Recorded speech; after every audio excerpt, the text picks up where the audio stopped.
चंद शख्सियात से तलखियाँ जरूर हुई हैं, कुछ शख्सियात के फैसलों की वजह से।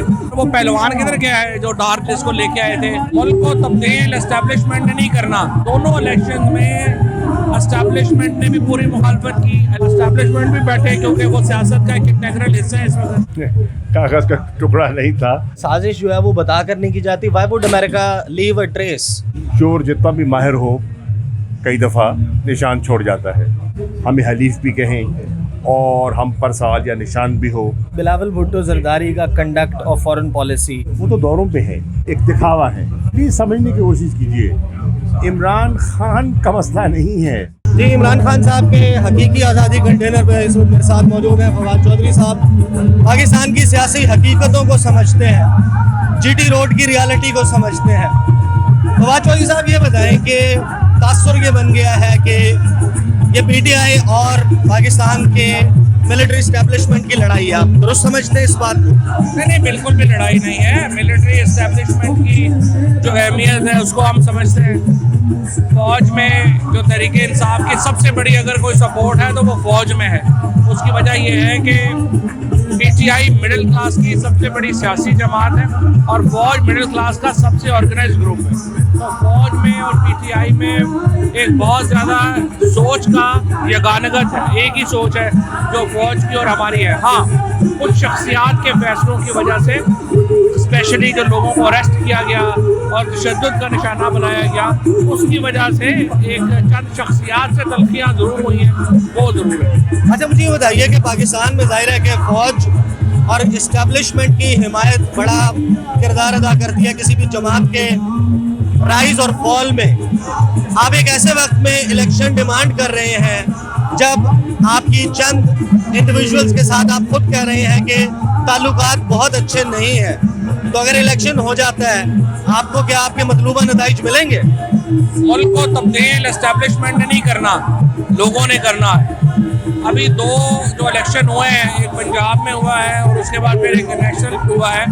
दोनों इलेक्शन में एस्टेब्लिशमेंट ने भी पूरी मुखालफत की। इलेक्शन कमीशन ऑफ पाकिस्तान ने नून लीग की सब्सिडरी के तौर पे काम किया और फिर भी नताइज आपके सामने है। सो आपने तब्दीली के लिए अवाम को देखना है, किसी जर्नैल को या ईसीपी को या उनको नहीं देखना। मुज़ाकरात जो हैं वो इस्टेब्लिशमेंट के साथ होंगे या सियासी हुकूमतों के साथ? मेरे ख्याल में तो ट्राई पार्टी होनी चाहिए। एस्टेब्लिशमेंट भी बैठे क्योंकि वो सियासत का एक इंटीग्रल हिस्सा है इस वक्त, और पीडीएम वाले भी बैठे और मिलके एक दूसरे को स्पेस दे के आगे चले। फाइनल क्वेश्चन, अगर हकीकी आज़ादी मार्च जो आपके जहन में अहदाफ है वो हासिल करने में नाकाम हो जाता है और आपको इस्लामाबाद पहुंचकर आपके मतलूबा नताइज नहीं मिलते, खान साहब कह चुके हैं कि और भी बहुत से मंसूबे हैं, वो ज़रा आप बताएं कि क्या है? देखिए, हमारा मसला जो है ना इलेक्शन, हमारा इसलिए मसला है कि पाकिस्तान की इकोनॉमी का बेड़ा गर्क हो रहा है। आप देखें, ये इसाक डार वो पहलवान किधर गया है जो डार्क लिस्ट को लेके आए थे और जिसका बताते थे कि हर चीज़ ठीक हो जाएगी। मुल्क का बेड़ा गर्क हो गया है। ये इकोनॉमी इस तरह नहीं चल सकती। पॉलिटिकल इंस्टेबिलिटी बहुत बढ़ जाएगी और अब भी बहुत बढ़ गई है। इसको फौरी तौर के ऊपर देखने की ज़रूरत है और आपको सियासी इस्तेहकाम की तरफ बढ़ने की ज़रूरत है। अच्छा, आप इंफॉर्मेशन मिनिस्टर थे, खान साहब ने 27 मार्च को जो कागज़ लहराया वो कागज़ का टुकड़ा था? बिल्कुल भी नहीं है, वो साइफर की कॉपी थी जो उनके पास। Thank you so much. Fawad Chaudhry साहब की बात आपने सुनी और इसी किस्म का रिस्पॉन्स है तहरीक इंसाफ के रहनुमाओं का जो इस वक्त इस्लामाबाद की जानिब शहर इक़्तिदार की जानिब रवाना है। इमरान खान साहब का सफ़र जो है वो लाहौर से इस्लामाबाद की तरफ जारी है। शाह महमूद कुरैशी साहब मेरे साथ मौजूद हैं। बहुत ही पर्टिनेंट किस्म के क्वेश्चंस जो हैं वो कुरैशी साहब से करने हैं।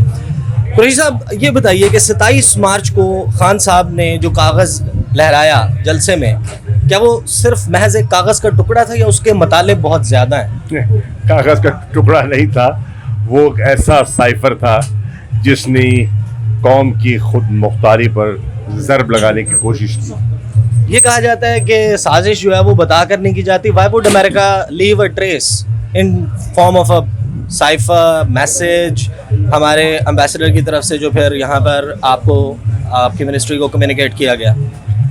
आप चोर जितना भी माहिर हो कई दफ़ा निशान छोड़ जाता है। اچھا یہ بتائیے کہ جو بیانیہ ہے، ظاہر ہے کہ یہ ایک بہت پاپولر بیانیہ ہے، امریکہ اور مغرب کے حوالے سے عوام میں ایک ریزنٹمنٹ ہے، وہ کہتے ہیں ہمیں اس بلاک میں رہ کر، اس گروپ میں رہ کر کچھ نہیں ملا۔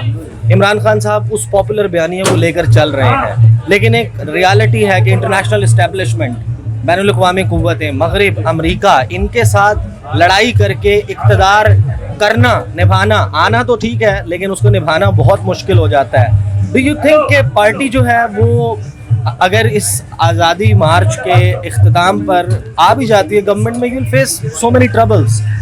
دیکھیے ہم کسی سے لڑنا نہیں چاہتے، ہماری کسی سے لڑائی نہیں ہے، محاذرائی نہیں ہے، ہم سب سے بشمول امریکہ اچھی تعلقات چاہتے ہیں۔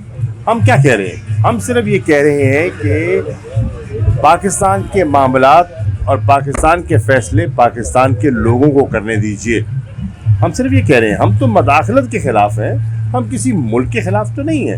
اس ملک کے ساتھ ہمارے اچھے تعلقات رہے ہیں، ہم حلیف رہے ہیں، ہم نے ان کی خاطر بہت قربانیاں دی ہیں، اور آپ نے دیکھا کہ اس دہشت گردی کی جنگ میں جو پاکستانی قوم نے قیمت ادا کی ہے، اس کا ابھی بھی صحیح معنی میں اس کا احاطہ نہیں کیا گیا اور اپریشیٹ نہیں کیا گیا جتنی قیمت ہم نے ادا کی ہے۔ ہماری معیشت نے جو سفر کیا ہے وہ ہم جانتے ہیں، اس کے باوجود ہمارے ساتھ جو سلوک برتا گیا میں سمجھتا ہوں وہ نامناسب تھا۔ پاکستان کی اہمیت، پاکستان کی ماضی کے روابط کو سامنے رکھتے ہوئے انہیں پاکستان کے لیے گنجائش پیدا کرنی چاہیے تھی۔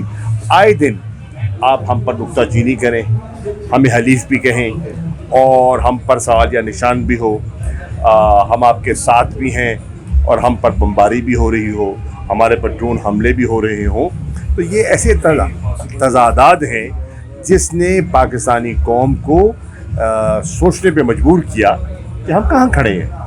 پی ڈی ایم حکومت بلاول بھٹو زرداری کا کنڈکٹ اور فارن پالیسی آپ کیسے ایویلویٹ کرتے ہیں اسے؟ بلاول تو فارن آفس میں ہیں ہی نہیں، وہ تو دوروں پہ ہیں، وہ تو اپنا ایک امیج پروجیکشن کرنے کے چکر میں ہیں، وہ کہاں فارن آفس کو ٹائم دے رہے ہیں، وہ کہاں فارن پالیسی میں ان کا کوئی اثر و رسوخ ہے، وہ تو ایک کہتے ہیں نا ایک دکھاوا ہے۔ اچھا مجھے یہ بتائیے کہ امریکہ نے آپ کو in your understanding, you were the foreign minister, I know you have to go, تو ہم ظاہر ہے کہ تفصیل میں بعد میں بات کریں گے، but in your understanding Khan صاحب سے پرابلم ایگزیکٹلی تھا کیا امریکہ کو؟ کوئی رابطہ بائیڈن کی طرف سے نہیں کیا گیا، کوئی ٹیلی فون کال نہیں ہوتی جس قسم کی؟ ان کو عمران خان سے پرابلم نہیں ہے، پلیز سمجھنے کی کوشش کیجیے، عمران خان کا مسئلہ نہیں ہے، انہیں پرابلم پاکستان کی بقول ان کے ڈپلیسٹی تھے۔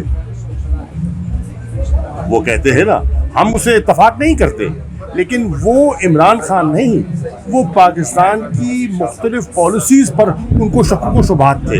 ہم نے بہت دور کرنے کی کوشش کی، لیکن ان کا وہم، ان کا وسوسہ جو اس وقت بائیڈن ایڈمنسٹریشن ہے، ڈیموکریٹک ایڈمنسٹریشن ہے، ان کی پچھلی ایڈمنسٹریشن کا ہینگ اوور جو ہے اوباما ایڈمنسٹریشن کا، وہ ابھی چل رہا ہے۔ تو وہ عمران خان نہیں، پاکستان کی پالیسیز پر اور پاکستان کے اداروں پر انہیں شکوک و شبہات رہتے ہیں بلا وجہ۔ صحیح، ٹھیک ہے، مجھے اندازہ ہے کہ شاہ محمود قریشی صاحب جو ہیں انہوں نے ابھی یہاں سے روانہ ہونا ہے، اور قریشی صاحب کے ساتھ جو ہے وہ ایک تفصیلی نشست جب یہ اسلام آباد پہنچ جائیں گے تو کریں گے، اور بہت سارے ایسے سوالات ہیں جو ان سے کرنا باقی ہے۔ انشاءاللہ اگلے ویڈیو میں ملاقات ہوگی، مجھے اجازت دیجیے، اللہ حافظ۔